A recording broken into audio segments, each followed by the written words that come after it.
Really don't understand why it keeps doing that, but hey. I'm gonna keep adjusting this so we can get exact. Because I don't think that is exact. 0.9.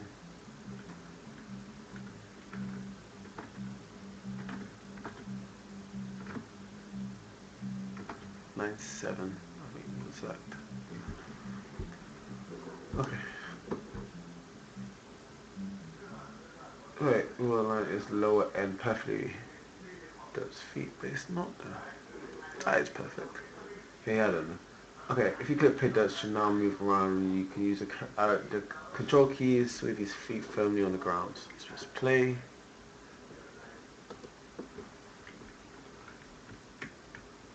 There you go. We got our platform working. Oh, this is.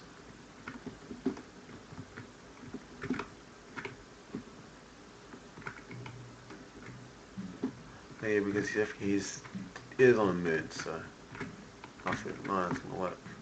As you can see, he's got no animation at all. So he's just randomly a random object, just moving around. As you see, we're using a first-person control script, um, which is whoopsie. Getting a nice frame rate, getting a nice 60 frames per second, so that's okay. Which is fairly normal. We're gonna get some triggers working with this bit, so hopefully that can get us up there and stuff like that. But as you can see, it's working perfectly fine. He can move around. Really good space jump.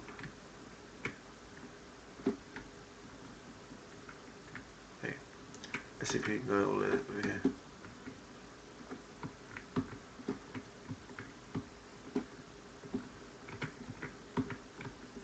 Whoa. Can I make it? Oh yeah. So we can clearly notice that it works perfectly fine.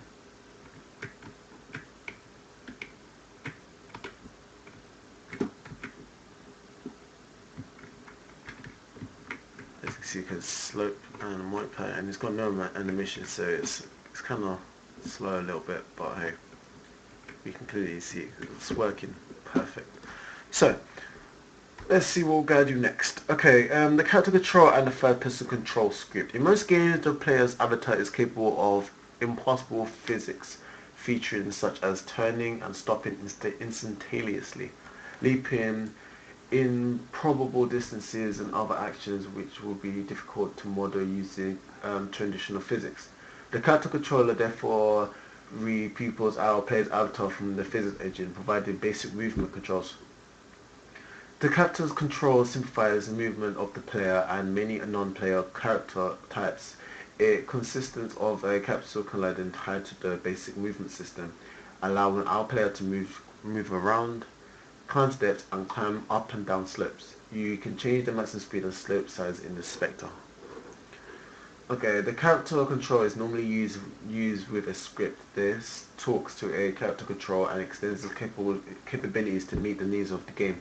In our project, the first-person control script performs this function as the necessary support of our platform game. It reads the joystick, keyboard, mouse, and other input device and acts upon it to control the player's avatar. The Unity Input Manager, which is go to Edit at the top, Project Settings, Input Manager, and you can see all the access for the game, jumping keys, all of that stuff. So that's all there. Okay. Allows you to find how input devices control the player. There is nothing special about the scripts we are using for player. They are perfectly original Unity scripts which have been built for this project. There's no default character control script. The third person control script is already part of the prefab, so there's no need to add it.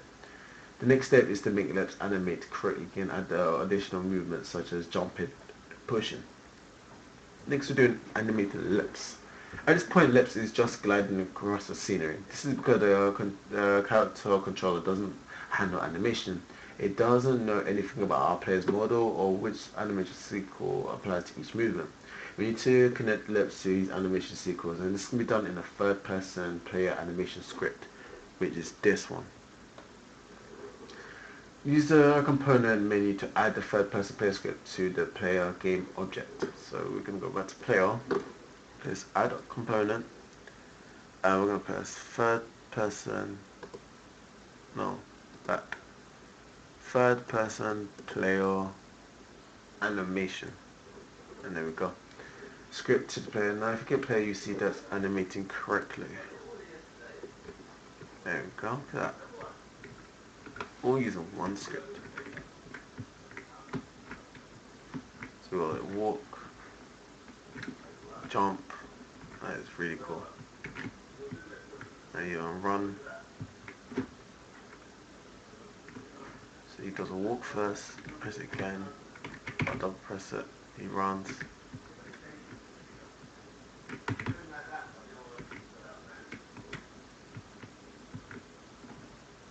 So you know it's animated perfect now.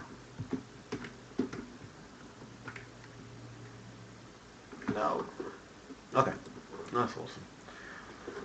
Okay, now we go down. So what's going on here? What does the script do? The answer lies in how Unity handles character animation data. Character animation. Character animation sequels are created within a modeling package like 3D Studio, Maya, 3D Studio Max, Maya, Blender, or Cheetah 3D. On importing into Unity, these sequels are automatically extracted and stored in the animation component.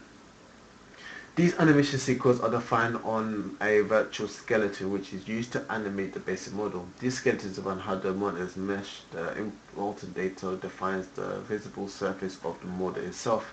It's modified and transformed by the engine to produce and require animation. Skeletons and armatures. If you are familiar with stop motion or claymation animation techniques, you may be aware of the use of metal armatures.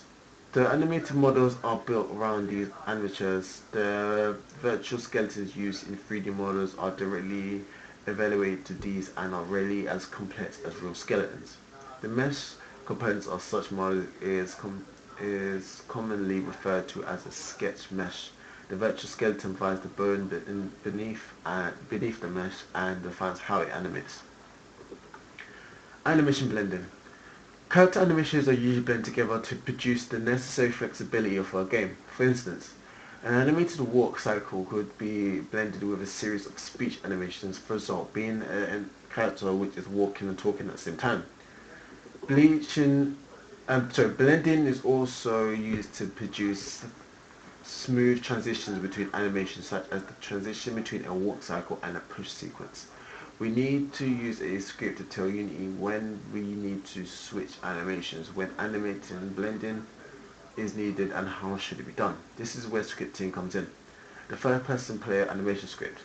The lips model we're using was created for multiple projects and contains 15 animation sequences.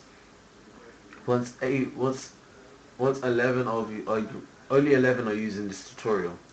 If you select the character object in the hierarchy panel and look in the inspector,